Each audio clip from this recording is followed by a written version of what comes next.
Hello, everybody. Welcome back to Patriots History. I'm Larry Swikart, co-author of Patriots History of the United States, with Michael Allen now in its 41st printing. And as I said last time, I won't go into all the details again, but I will have an updated edition for you sometime next year. I actually have a little bit more information. I just got word, I'll get my book cover up soon. I just got word that my new book, A Patriot's History of Globalism, Its Rise and Decline, will be out February 20th. So I will probably be able to make the new chapter of Patriot's History available sometime right before the homeschool convention in March of 2024. Okay. Let's get started. As always, I am using the 15th anniversary edition of Patriots History, and I am on page 183. Again, if you have earlier editions, you can find it by the header, Quids and Warhawks. If you're too early, you might have trouble with a header. We changed some headers, so you'll just have to poke around. But we're getting close to the War of 1812, so you ought to be able to find it that way. So let's get started. We're in the last paragraph of page 183. Madison's war message of June 1, 1812 concentrated almost exclusively on maritime rights, noting, quote, evidence of hostile inflexibility on the part of the British. This put Federalists, whose New England ships were the ones being attacked, in the ironic position of having to vote against that declaration, in part because of their pro-British sentiments and in part because they just opposed, quote, anything Republican. The Warhawks, especially paradoxically, did not suffer directly from impressment, but they represented deep-seated resentment and anger shared by many Americans. They fumed that a supposedly free and independent American republic still suffered under the yoke of British military and buckled under the trade policies. On June 4 and June 18, 1812, Congress voted for war, with the House splitting 79-49 and the Senate 19-13. This divided vote did not bode well for a united, successful war effort, nor could the nation expect to successfully fight with its most advanced and industrialized section ambivalent about the conflict. Yet strong Federalist opposition and a weak military did not seem to dampen Republican enthusiasm for a war they now termed, quote, the Second War of American Independence. So I'm going to stop from Patriots History right now, and I'm going to go over to Patriots History Reader,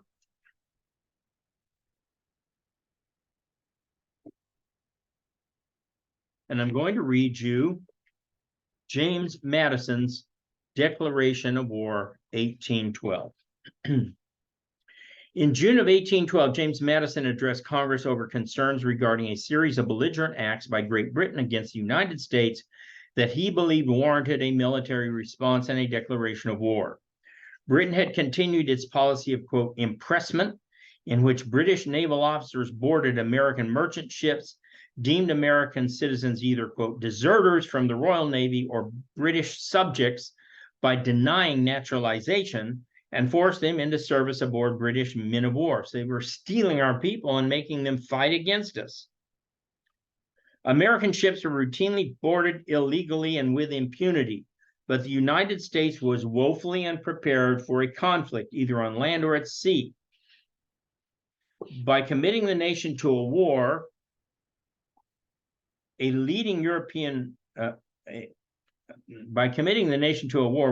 leading European military power, which possessed the world's finest navy, Madison risked the nation's very existence.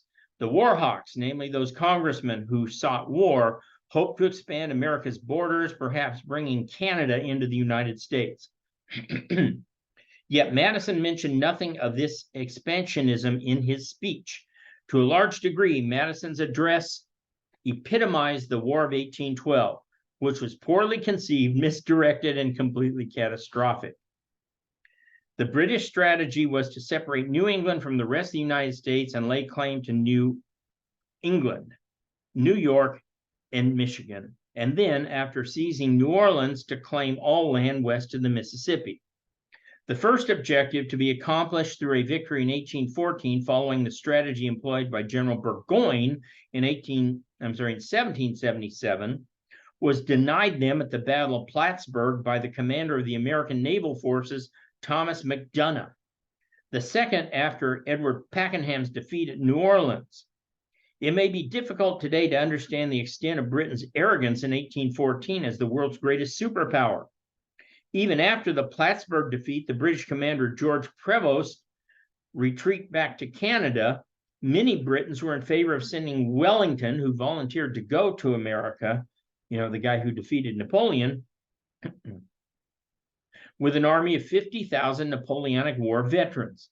Given that the United States was still depending on militia and its navy was bottled up in port, it is most likely that a long war would have ensued.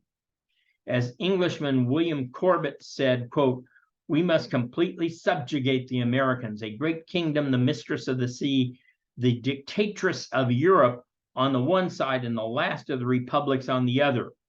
The world is now going to see whether a republic without a standing army will be able to contend single-handed against a kingdom with 1,000 ships of war and an army of 200,000 men. May the end be favorable to this country, England, and mankind in general." Meanwhile, New England threatened to secede in opposition to the war. American efforts against Canada came to naught, and the American Navy was driven from the high seas.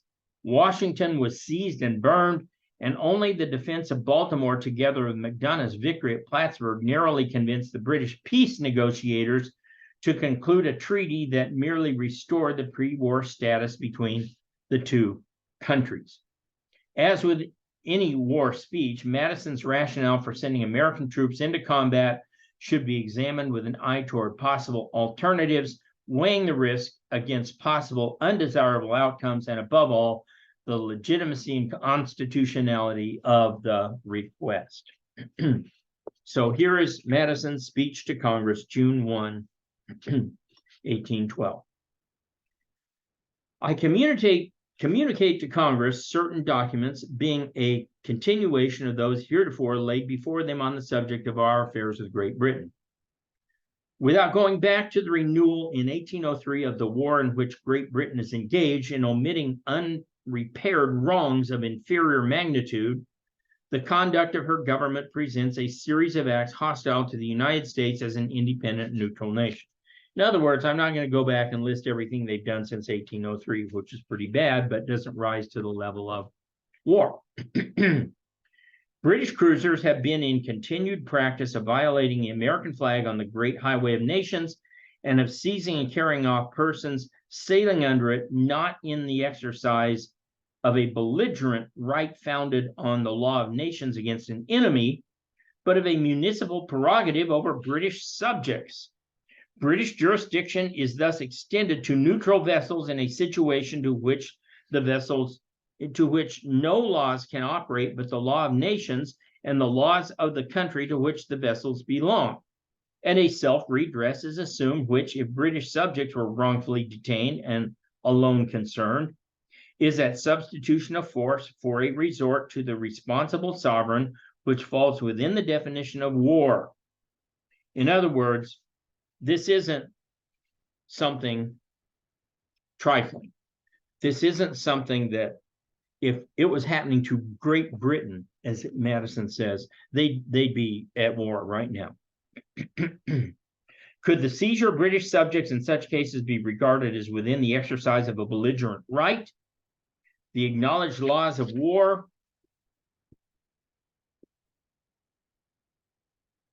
forbid an article of captured property to be adjudged without a regular investigation before a competent tribunal, would imperiously demand the fairest trial where the sacred rights of persons were at issue.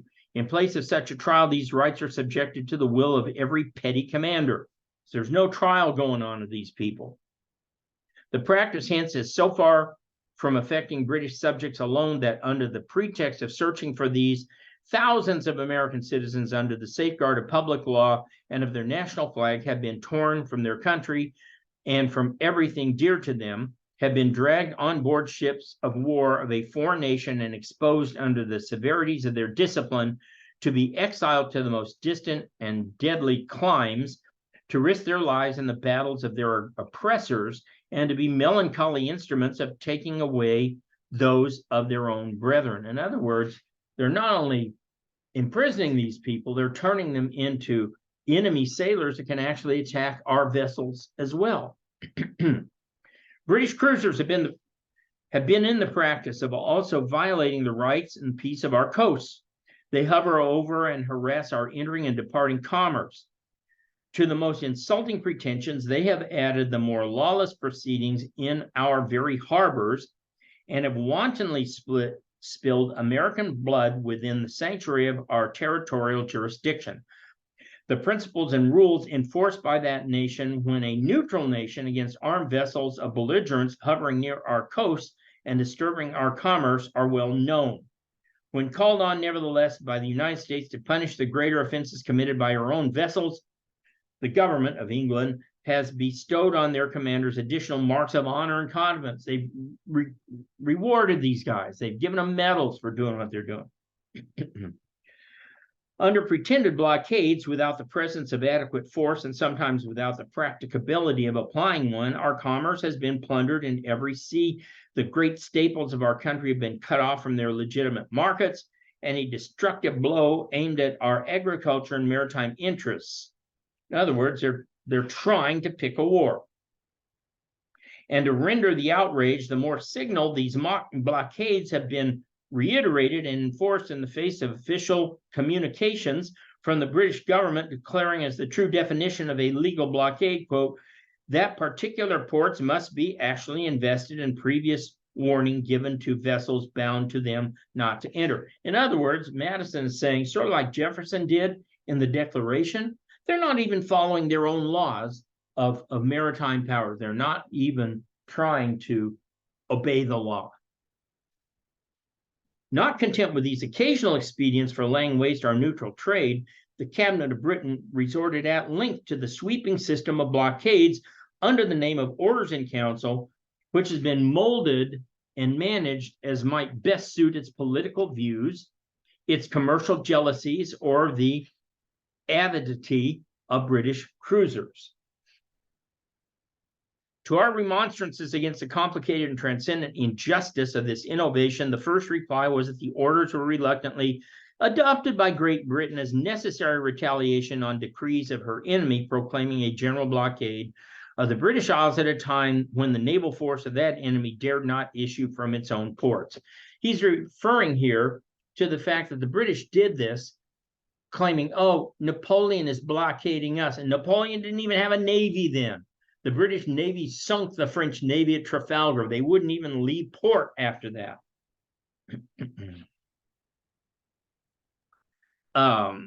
Let's see. She was reminded without effect that her own prior blockades, unsupported by an adequate naval force actually applied and continued, were a bar to this plea, and that executed edicts against millions of our property could not be retaliation on edicts confessedly impossible to be executed. In other words, there might have been some ships out there and we had no control over them, and you're trying to say now that that's grounds for you taking our ships in harbors? That retaliation, to be just, should fall on the party setting the guilty example, not on an innocent party which was not even chargeable with an acquiescence in it. You're taking this out on innocent people. When deprived of this flimsy veil for a prohibition of our trade with her enemy by the repeal of the prohibition of our trade with Great Britain, her cabinet, instead of corresponding repeal or practical discontinence of its orders, formally avowed a determination to persist in them against the United States until the markets of her enemy should be laid open to British products, thus asserting an obligation on a neutral power to require one belligerent to encourage by its internal regulations the trade of another. In other words, the U.S. said, we will trade with whoever will trade with us. The British said, that's not good enough. And they wouldn't abide by that.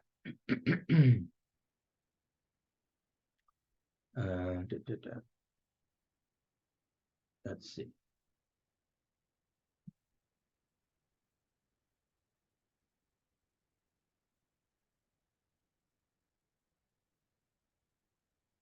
Okay, I'm not finding where I left off. Let me just read this again.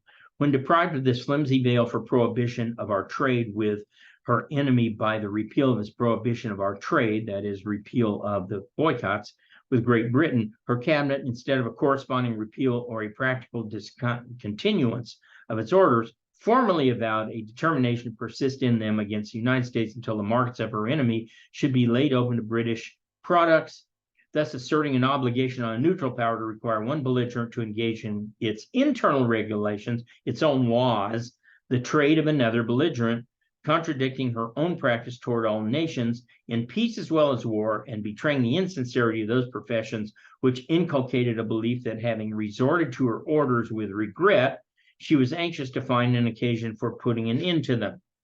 In other words, we wanted the boycott to end, but the British are treating it like we wanted it to go on.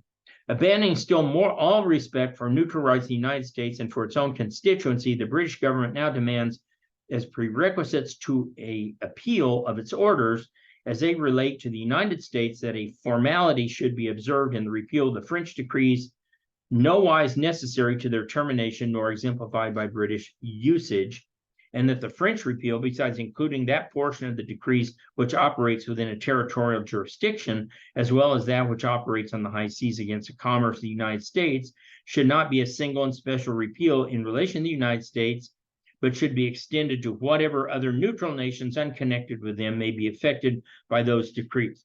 Okay, so if you'll recall, the U.S. in Macon's Bill number 2 said,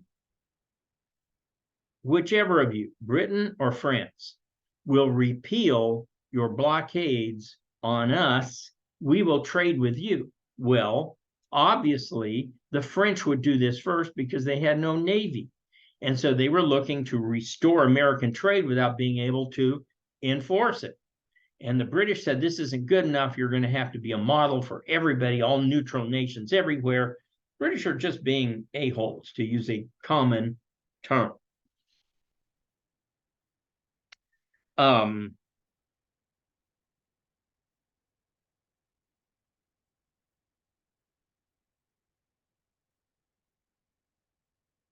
And as a final insult, they are called on for a formal disavowal of conditions and pretensions advanced by the French government for what the United States are so far from having made themselves responsible that in official explanations which have been published to the world in a correspondence of the American minister at London with the British Minister for Foreign Affairs, such a responsibility was explicitly and emphatically disclaimed. They're trying to make the Republicans say, we hate France. Not going to happen. It has become indeed sufficiently certain that the commerce of the United States is to be sacrificed, not as interfering with the belligerent rights of Great Britain, not as supplying the wants of her enemies, which she herself supplies, but as interfering with the monopoly which she covets for her own commerce and navigation. In other words, this is all about establishing a monopoly for British products. She carries on a war against lawful commerce of a friend that she may the better carry on commerce with an enemy. A commerce polluted by forgeries and perjuries, which are for the most part the only passports by which it can succeed. They're lying, they're making stuff up, they're forging stuff, all to try and get better trade conditions. Anxious to make every experiment short of the last resort of injured nations, the United States has withheld from Great Britain, after successive modifications, the benefits of a free intercourse to the market, the loss of which could not but outweigh the profits accruing from her restrictions of her commerce with other nations. In other words, we tried to keep from going to war, to put an embargo on you guys, which hurt us more than it hurt you. To these appeals, her government has been equally inflexible, as if willing to make sacrifices of every sort rather than to yield to the claims of justice or renounce the errors of a false pride. Nay, so far were the attempts carried to overcome the attachment of the British cabinet to its unjust edicts that it received every encouragement within the competency of the executive branch of our government to expect that a repeal of them would be followed by a war between the United States and France, unless the French edicts could also be repealed. Even this communication, although silencing forever the plea of a disposition in the United States to acquiesce in those edicts, originally the sole plea for them, received no attention. We've tried to talk to you guys. You won't talk to us. If no other proof existed of a predetermination of the British government against a repeal of its orders, it might be found in the correspondence of the Minister Plenipotentiary of the United States at London and the British Secretary for Foreign Affairs of 1810 on the question of whether the blockade of May 1806 was considered as in force or not in force. It had been ascertained that the French government, which urged this blockade as the ground of its Berlin decree, was willing in the event of its removal to repeal the decree, which, being followed by alternate repeals of other offensive edicts, might establish the whole system on both sides. This inviting opportunity for accomplishing an object so important to the United States and professed so often to be the desire of both the belligerents was made known to the British government. So we told you that the French are willing to play ball. How about you guys? You say you want to play ball. As that government admits that an actual application of an adequate force is necessary to the existence of a legal blockade, and it was notorious that if such a force had ever been applied and its long discontinuance had annulled the blockade in question, there would be no sufficient objection on the part of Great Britain to a formal revocation of it, and no imaginable objection to a declaration of the fact that the blockade did not exist. In other words, the reason for the blockade is over. Okay, you basically won the war with France. You certainly won it at sea. The declaration would have been consistent with her avowed principles. A blockade would have enabled the United States to demand from France a pledged repeal of her decrees, either with success, in which the way would have been open for general repeal of belligerent edicts, or without success, in which case the United States would have been justified in turning their measures exclusively against France. Okay, if the French went along with this would allow us to reopen trade with France, and if they didn't, then we would say, okay, we'll reopen with Great Britain. British government would, however, neither rescind the blockade nor declare its non-existence, nor permit its non-existence to be inferred and affirmed by the U.S. plenipotentiary. On the contrary, by representing the blockade to be comprehended in the orders in council, the United States were compelled to regard in their subsequent proceedings. There was a period when a favorable change in the policy of British cabinet was justly considered and established.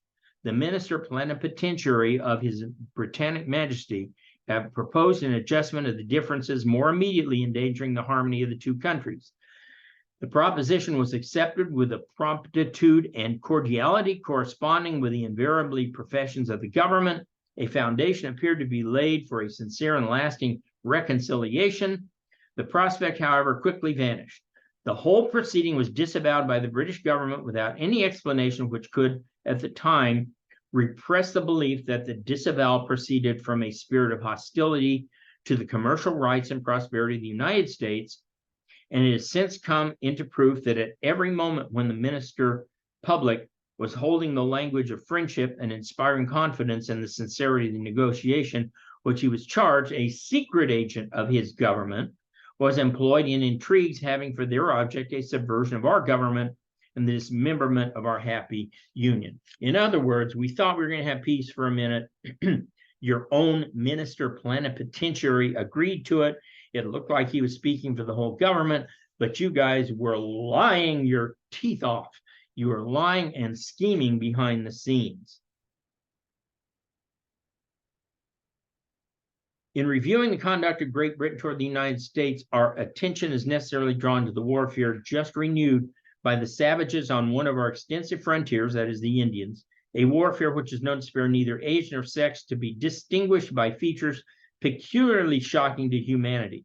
It is difficult to account for the activity and combinations which have for some time been developing themselves among tribes in constant intercourse with British traders and garrisons, with connecting their hostility with that of influence, and without recollecting the authenticated examples of such interposition heretofore established by the officers and agents of that government. In other words, it's looking awfully suspicious that many of these Indian tribes that before were peaceful suddenly are going on the warpath against us. And if they happen to be in communication quite a bit with your frontier officers, ministers, traders? Are you causing them to go to war? Such is the spectacle of injuries and indignities which have been heaped upon our country, and such the crisis which is unexampled forbearance and conciliatory effects have not been able to avert. Might at least have been expected that an enlightened nation, if less urged by moral obligations or invited by friendly dispositions on the part of the United States, would have found in its true interest alone a sufficient motive to respect their rights and their tranquility in the high seas, that an enlarged policy would have favored that free and general circulation of commerce in which the British nation is at all times interested, and which in times of war is best alleviation of calamities to herself as well as to other belligerents, and more especially that the British cabinet would not, for the sake of precarious and surreptitious intercourse with hostile traders, have persevered in the course of measures which necessarily put at hazard the invaluable market of a great and growing country disposed to cultivate the mutual advantages of our active commerce. In other words, I can't believe you guys are throwing all this trade, all this money away so you can be what I earlier called a-holes.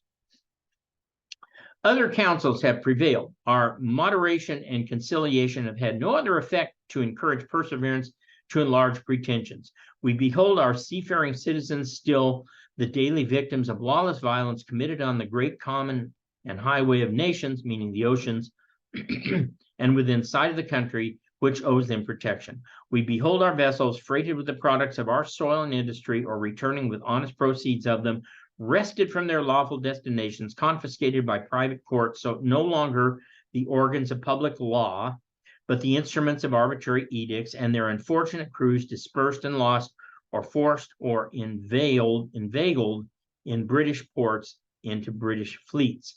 Whilst arguments are employed in support of these aggressions, which have no foundation, but in principle equally supporting and claim to regulate our external commerce in all cases whatsoever.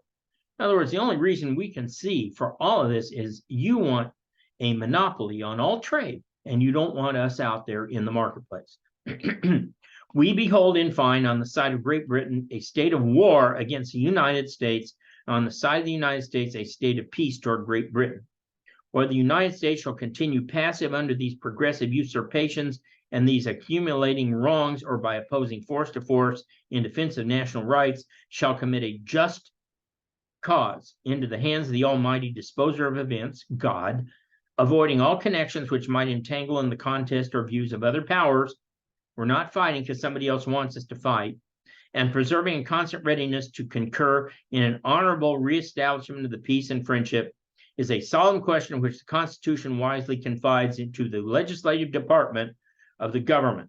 In recommending it to their early deliberations, I am happy in the assurance that the decision will be worthy the enlightened and patriotic counsels of a virtuous, a free, and a powerful nation. In other words, I'm recommending war.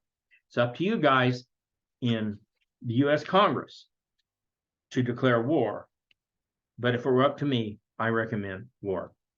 So that's James Madison's war speech of 1812. And next time we will see how the war goes. I'll see you back here next time. Meanwhile, hey, go over to Wild World of Politics if you want some political commentary. Join the Insider there. And what you get for that is 3 days a week. I do 20-minute political commentaries on the latest news. I have ongoing lessons, including my new one, available only at Insider, A Patriot's History of Globalism, which is kind of an in-detail look at my new book coming out in February 2024, A Patriot's History of Globalism, Its Rise and Decline. Over at the Wild World of History, if you're not a VIP member, you should be. I have 5 ongoing lesson programs, including one on Reagan, 21 videos, one on Churchill, 7 videos, one on the 1619 Project, 11 videos, and on and on. So take a look at the VIP. It's only $69 a year. It's a deal that gets you all of my catalog of Wild Wednesday webcasts done for almost 2 years, about 40 hours of videos on different historical subjects such as Napoleon, we're just talking about, UFOs in history, the JFK assassination history, Hitler, World War II in the Pacific, on and on and on. Great stuff. You're going to love it. So sign up for the VIP, or if you want politics, sign up for the Wild World of Politics Insider. And I'll see you back here on Friday.